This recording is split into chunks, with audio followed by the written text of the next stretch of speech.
ನಮಸ್ಕಾರ ವೀಕ್ಷಕರೇ, ಇಂದಿನ ಸಂಚಿಕೆಯಲ್ಲಿ ಗೌರಿ ಕಲ್ಯಾಣ ಸೀರಿಯಲ್ ಏನೆಲ್ಲ ಆಗಿದೆ ಅಂತ ನೋಡ್ಕೊಂಬರೋಣ ಬನ್ನಿ. ಅದಕ್ಕಿಂತ ಮುಂಚಿತವಾಗಿ ಯಾರು ನನ್ನ ಚಾನಲ್ ಫಸ್ಟ್ ಟೈಮ್ ನೋಡ್ತಾ ಇದ್ರೆ ಪ್ಲೀಸ್ ಸಬ್ಸ್ಕ್ರೈಬ್ ಮಾಡಿ, ಪಕ್ಕದಲ್ಲೇ ಕಾಣುವಂಥ ಬೆಲ್ಲೈಕನ್ನ ಮಿಸ್ ಮಾಡದೆ ಒತ್ತಿ. ಈ ಕಡೆ ವಿವೇಕ್ ಗೌರಿನ ಹೊರಗಡೆ ಹಾಕಿ ಬಿಟ್ಟಿರ್ತಾನೆ. ಆ ಕಡೆ ಅವ್ರ ಮನೆಯಲ್ಲಿ ಅವ್ರ ಅಪ್ಪ ಅಮ್ಮನಿಗೆ ಗೊತ್ತಿರಲ್ಲ. ಹಾಗೆ ಕವಿಸ್ ಅವರು ಅವರ ಅಮ್ಮನಿಗೆ ಕಾಲ್ ಮಾಡಿ ನಡೆದ ವಿಷಯವನ್ನೆಲ್ಲ ಹೇಳ್ತಾರೆ.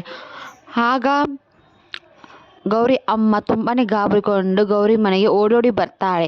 ಓಡೋಡಿ ಬಂದಾಗ ಗೌರಿ ಮಳೆಯಲ್ಲಿ ಹಾಗೆ ನೆನೆಯುತ್ತಾ ನಿಂತಿರ್ತಾಳೆ.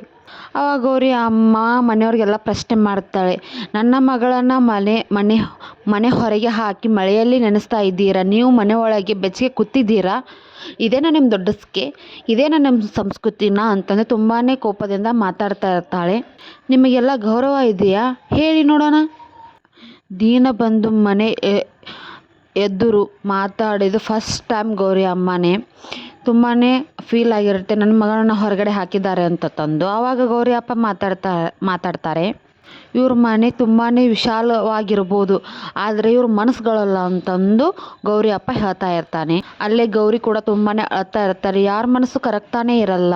ಗೌರಿಯ ಅತ್ತೆದಾಗಿರ್ಬೋದು, ಅವ್ರ ಗಂಡಂದಾಗಿರ್ಬೋದು, ಎಲ್ಲರೂ ಕಲ್ತರ ನಿಂತಿರ್ತಾರೆ. ಹಾಗೆ ಈ ಕಡೆ ಅನಿಕೆ ತಮ್ಮನಿಗೆ ತುಂಬಾ ಖುಷಿ ಆಗ್ತಾ ಇರುತ್ತೆ. ಗೌರಿ ಅಕ್ಕನಿಗೆ ಕೂಡ ತುಂಬಾ ಖುಷಿ ಆಗ್ತಾ ಇರುತ್ತೆ. ನೀವೆಲ್ಲ ಮಾಡಿರೋದು ಮಹಾ ಅಪರಾಧ, ನನ್ನ ಮಗಳನ್ನ ಈ ಸ್ಥಿತಿಗೆ ನೀವೇ ಕಾರಣ ಅಂತಂದು ಗೌರಿ ಅಮ್ಮ ತುಂಬಾ ಗೋವಾಡ್ತಿರ್ತಾಳೆ. ಇಂದಿನ ಸಂಚಿಕೆಯಲ್ಲಿ ಮುಕ್ತಾಯಗೊಂಡಿದೆ. ಈ ವಿಡಿಯೋ ಇಷ್ಟ ಆದರೆ ಪ್ಲೀಸ್ ಸಬ್ಸ್ಕ್ರೈಬ್ ಮಾಡಿ, ಪಕ್ಕದಲ್ಲೇ ಕಾಣುವಂಥ ಬೆಲ್ಲೈಕನ್ನ ಮಿಸ್ ಮಾಡದೆ ಒತ್ತಿ. ಹಾಗೆ ಒಂದು ಲೈಕ್ ಕೂಡ ಮಾಡಿ. Thank you for next video.